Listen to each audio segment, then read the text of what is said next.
Poverty, before being financial, is a mental pattern. It starts with the inability to observe your own behavior and persists through the unconscious repetition of poor decisions. The first step to escape it isn't earning more money. It's understanding what's happening inside your mind. The human brain resists change because it associates the new with risk. That's why even when people recognize their financial problems, they often prefer the comfort of struggle over the effort of transformation. The truth is simple. Money reflects habits, and habits come from mental programming.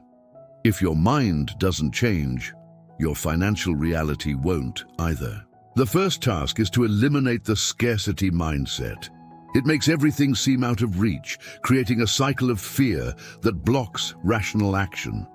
Scarcity builds illusions like money is evil, I'll never make it, or rich people are greedy. Each of these thoughts distorts your perception of reality. To break the pattern, replace judgment with curiosity.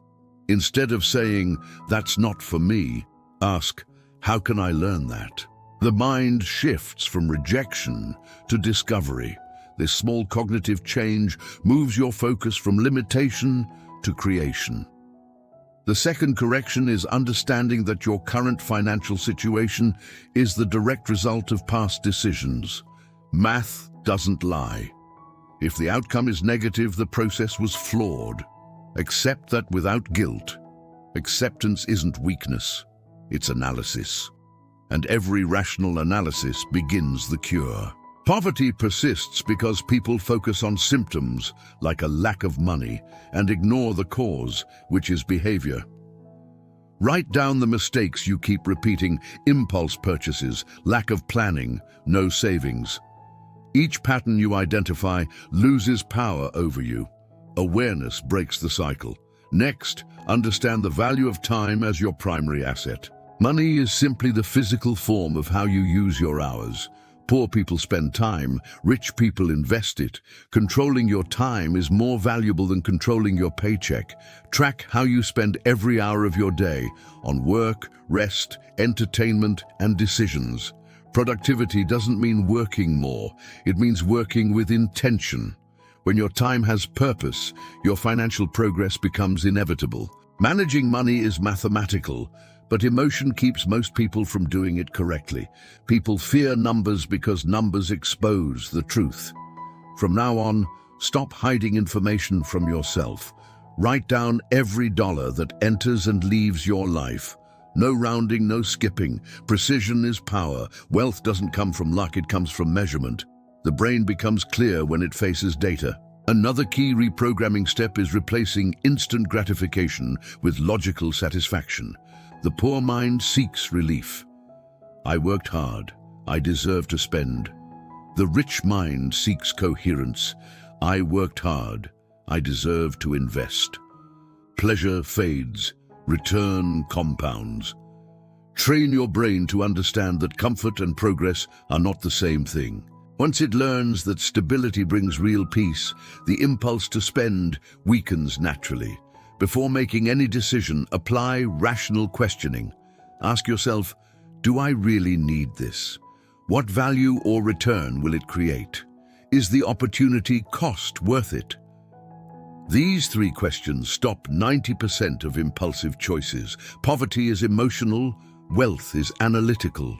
Every purchase is an equation. Those who calculate before acting rarely make mistakes. The brain's natural tendency is inertia, and that's one of the most expensive habits of all. Doing nothing has a cost. Delayed decisions collect interest, both financial and mental. Stop waiting for the perfect time. It doesn't exist. Wealth is built through consistent execution. Small, repetitive actions produce massive, cumulative results. Doing a little every day beats trying to fix everything at once. Mistakes are inevitable, but reacting emotionally to them destroys progress. When you fail, replace guilt with observation. Analyze, adjust, and continue. A mistake is not failure. It's data. A rational mind treats errors as feedback. Each mistake you study increases your precision for the next decision. Poverty thrives on pride. Wealth thrives on correction. Focus is the amplifier of financial intelligence. The poor try to solve everything at once. The rich solve one problem at a time, choose one goal, and give it all your attention until it's complete. Diversification is only effective when discipline is established. Before that, it's just distraction.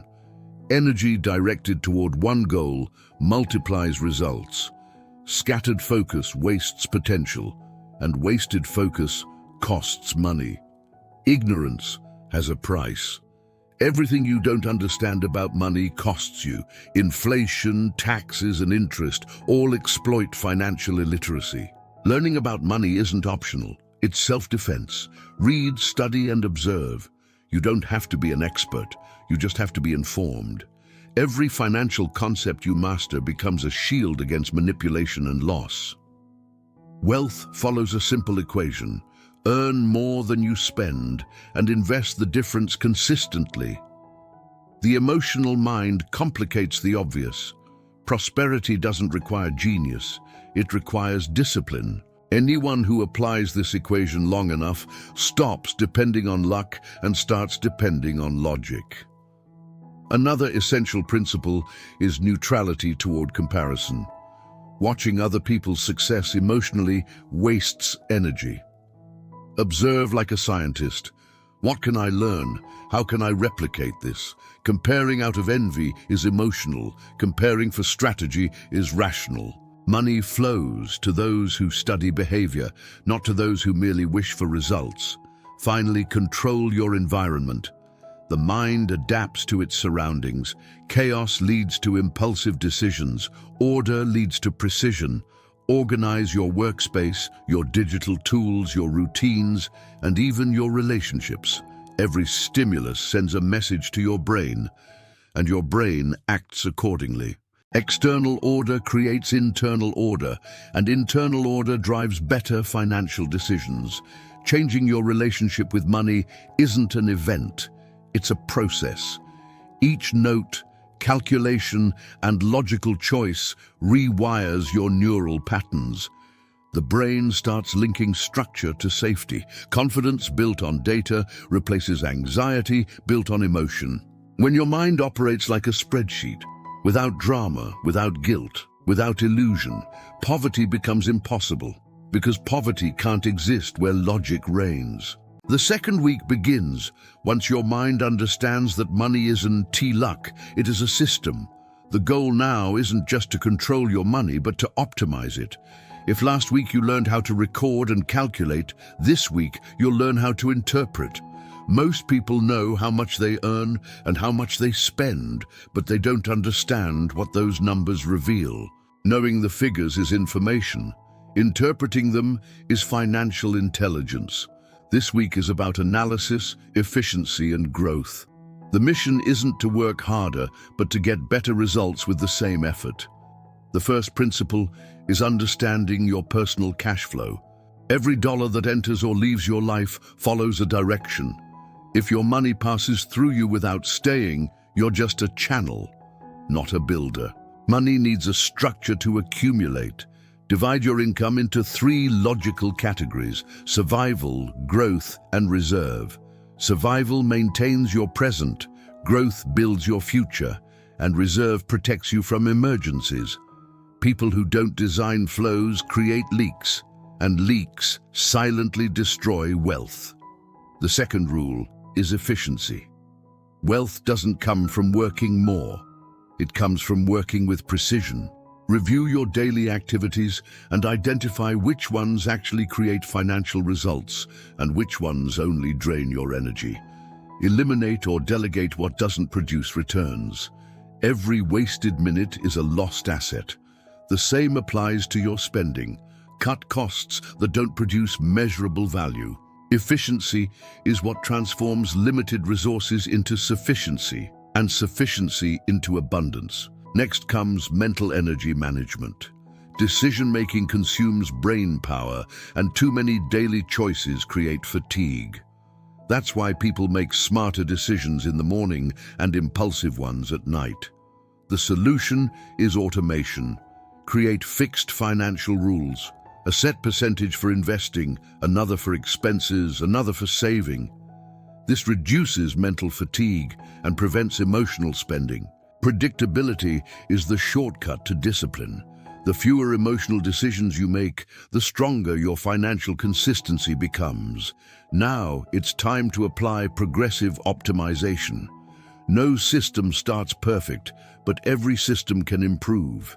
Review your financial habits weekly and make small, constant adjustments. Reducing waste by even 5% every week is more powerful than cutting 50% in panic once a year. Consistency compounds. Improvement, when repeated, becomes exponential growth. The secret isn't revolution, it's iteration. Another crucial distinction is understanding the difference between a cost and an investment. A cost consumes value. An investment multiplies it. A night out is a cost. A course that increases your earning potential is an investment. Buying gadgets you don't need is a cost. Buying tools that improve your productivity is an investment. The rational mind always looks for return before pleasure. That's the investor's mindset. And once you adopt it, your relationship with money will never be the same. Midway through this week, you must focus on building personal assets. An asset is anything that generates income or reduces expenses over time. The poor look for comfort, the rich look for productivity. Ask yourself, what in my life produces returns? What only creates costs? Gradually trade your liabilities for assets. That change is not just financial, it's psychological. You shift from consumer to creator, from spender to strategist. Every asset you build buys you more freedom. You must also confront your fear of risk. Risk never disappears, but it can be measured. Fear without data paralyzes. Calculated risk empowers. Before any decision, ask, if everything goes wrong, can I still recover? If the answer is yes, then the risk is manageable. Financial education doesn't remove risk, it makes it predictable. Poor people avoid small risks and end up trapped in big ones, like depending on a single source of income. Wealthy people take small, calculated risks and gain freedom. The next lesson is capital allocation. Money that sits idle loses value. Money placed strategically grows. The key is balance between safety and profitability. Divide your resources so that part protects and part multiplies. There's no universal formula, but there is logic. The more you understand, the more you can expose to risk. The less you know, the more you must protect. The ideal proportion depends on your financial maturity, not your desire for speed. Behavior management is another core principle. Financial markets are driven by emotion. Euphoria when prices rise, panic when they fall. Emotional investors lose because they react instead of plan. Learn to observe markets with neutrality. Money moves in cycles, and those who understand cycles anticipate them. The amateur reacts, the rational thinker prepares. Emotional control is worth more than any market forecast. The information you consume determines your direction. Most financial news isn't meant to educate, it's meant to provoke. Focus on data, not headlines. Learn to read reports, interest rates, inflation, and taxes. Technical knowledge is the firewall against manipulation. The market doesn't reward those who feel more, it rewards those who understand better. One of the most expensive mistakes is confusing consumption with progress. Buying more doesn't mean advancing. Real progress is measured by how much of your income you can reinvest, not how luxurious your lifestyle appears. If you earn more but spend the same, you haven't grown, you've just expanded your illusion. True growth happens when your lifestyle increases slower than your income. That difference is what builds long-term freedom. The next principle is logical patience. Money grows slowly before it grows fast. Most people quit right before the acceleration point. Compound interest rewards the consistent, not the impatient. Financial growth is invisible before it's inevitable. The person who stays consistent wins, not because they're smarter, but because they understand that time is the most powerful investor of all. Finally, remember, money is an employee of your mind. It doesn't think, it follows orders. If you handle it emotionally, it escapes you. If you handle it methodically, it works for you. Every note, calculation, and disciplined action this week trains your brain to operate with predictability. Once you understand that every move has a measurable consequence, anxiety disappears.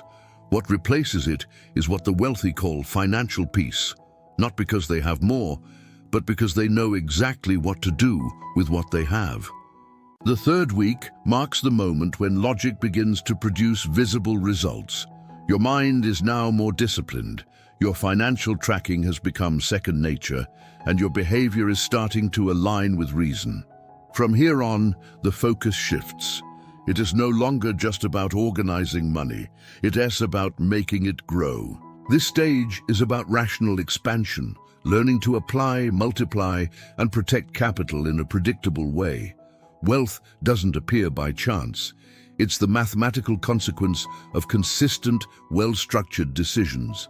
The goal this week is to understand what moves money and how to direct that movement toward your long-term goals. The first principle is rational leverage.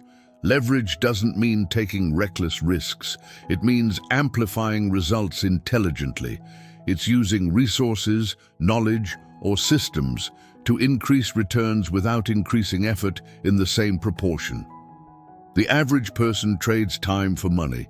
The strategist builds systems so money works for them. Learn about vehicles that generate passive income, compound interest investments, real estate funds, high-yield savings, or online businesses that run without your constant input. Anything that produces results while you're not present is an intelligent asset. The second concept is the reversal of roles. Until now, you've been working for money. From this point forward, your money should start working for you. This isn't a motivational phrase, it's a formula. Set aside a fixed percentage of your income exclusively for generating passive income. Even if it's small, this simple act creates the mindset of an investor. Poor people spend what's left. Wealthy people invest first and spend what's left. Over time, the difference between those two choices becomes monumental. Next comes compound interest, the most powerful financial principle ever discovered. It's not magic, it's math. Run the numbers. See what happens when a small amount of money compounds over 5, 10, or 20 years. Watching those numbers expand gives your brain perspective.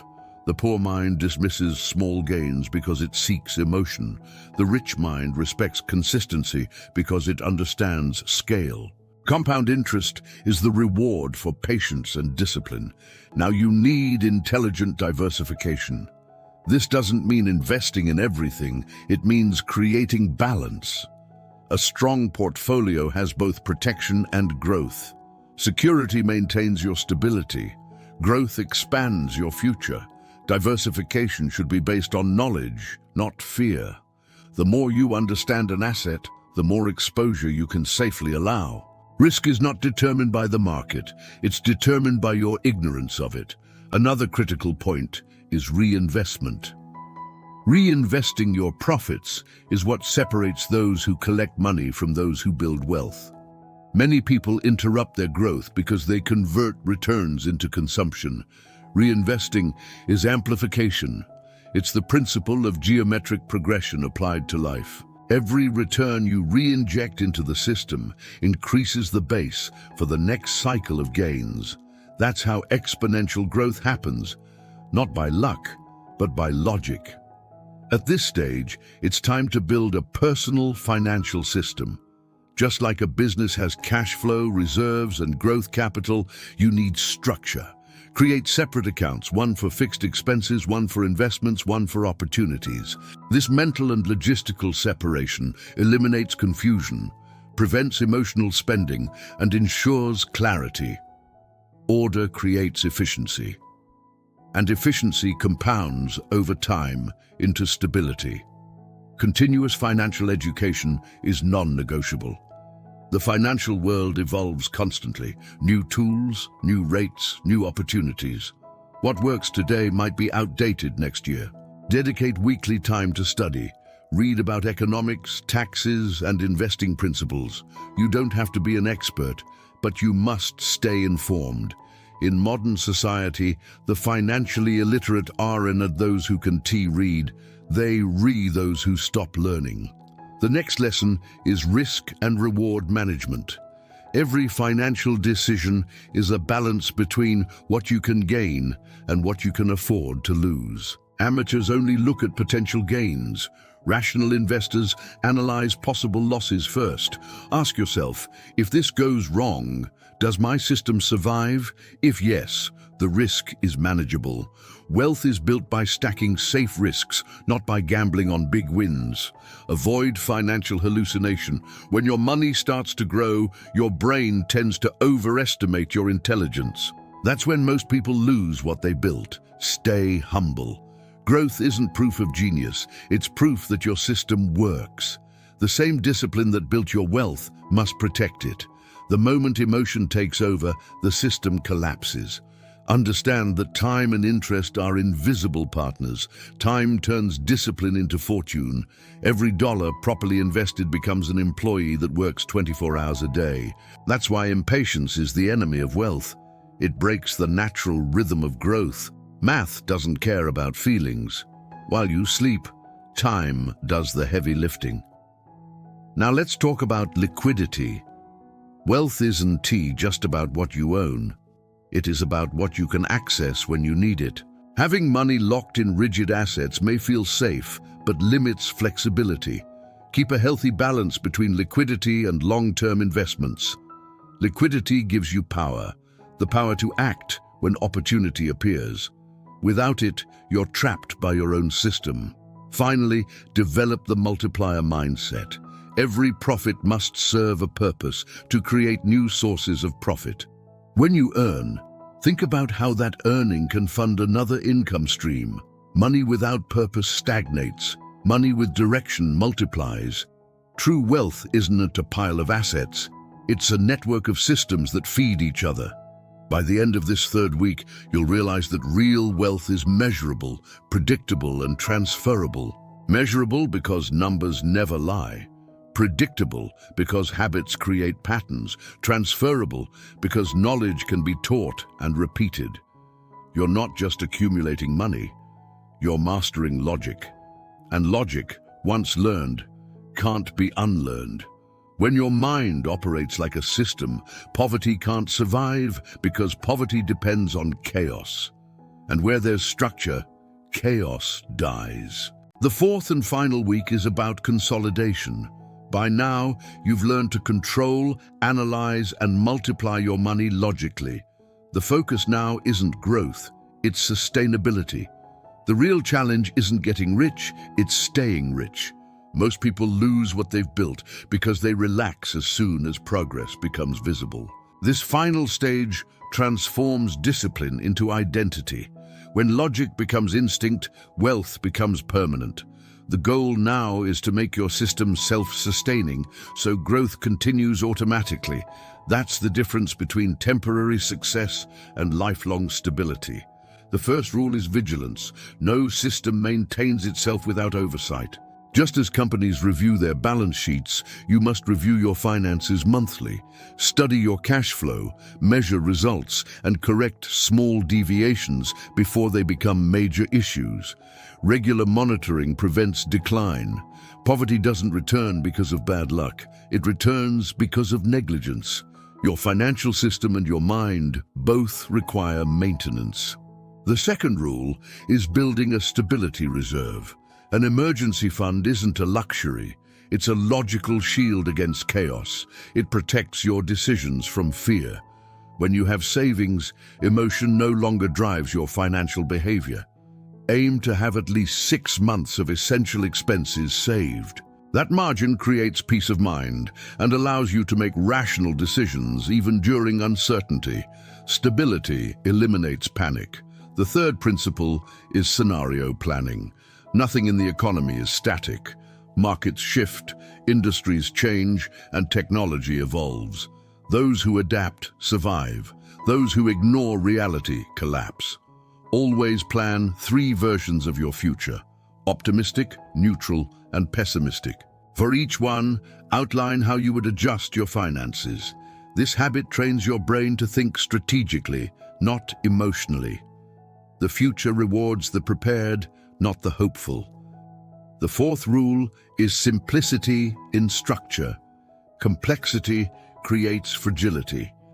Many wealthy people lose everything because their systems become too complicated to manage. Keep your framework simple and measurable. Income, expenses, investments, reserves, and reinvestments. Every element should have a clear purpose and a predictable process. Simplicity is not a lack of sophistication.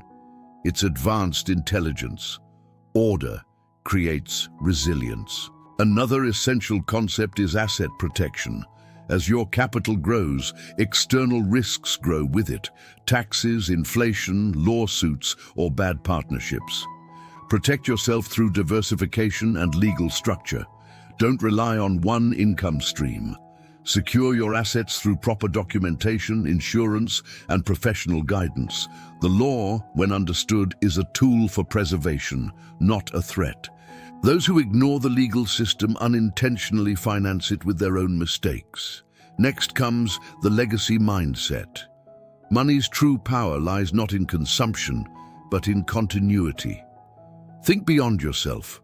What systems, knowledge, or impact will you leave behind?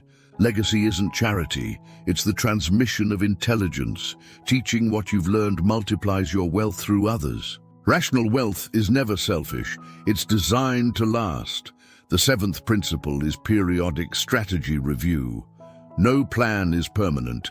Every quarter, review your goals. Do they still make sense? Can they be optimized? Are you drifting off course? Systems decay when they're not reviewed. Regular recalibration keeps your financial structure efficient. A rational investor acts like an engineer fine-tuning a machine. Consistent adjustments ensure consistent performance. The eighth rule is independent thinking. Financial independence requires intellectual independence. Avoid following market hype, social media advice, or crowd behavior. The majority acts emotionally. That's why the majority struggles. Build your own decision criteria based on data, history, and analysis. The market rewards clarity, not noise. Money follows calm, not chaos. Another key lesson is conscious expansion. Growth without logic is chaos. Every new investment should have a measurable reason: cost, expected return, and impact on your current system. Expanding your portfolio shouldn't destabilize your foundation. Sustainable growth is steady, intentional, and balanced. Growth for ego leads to destruction. Growth for purpose builds empires. The 10th lesson is emotional control in abundance. It's harder to think rationally when you have money than when you don't. Excess creates illusions of invincibility. The solution is structure. Continue budgeting, planning, and tracking as if you were still building. Routine neutralizes arrogance. A disciplined mind doesn't mistake comfort for success. Stability is greater than excitement. You must also develop strategic detachment. Observe your financial life as if it were a business.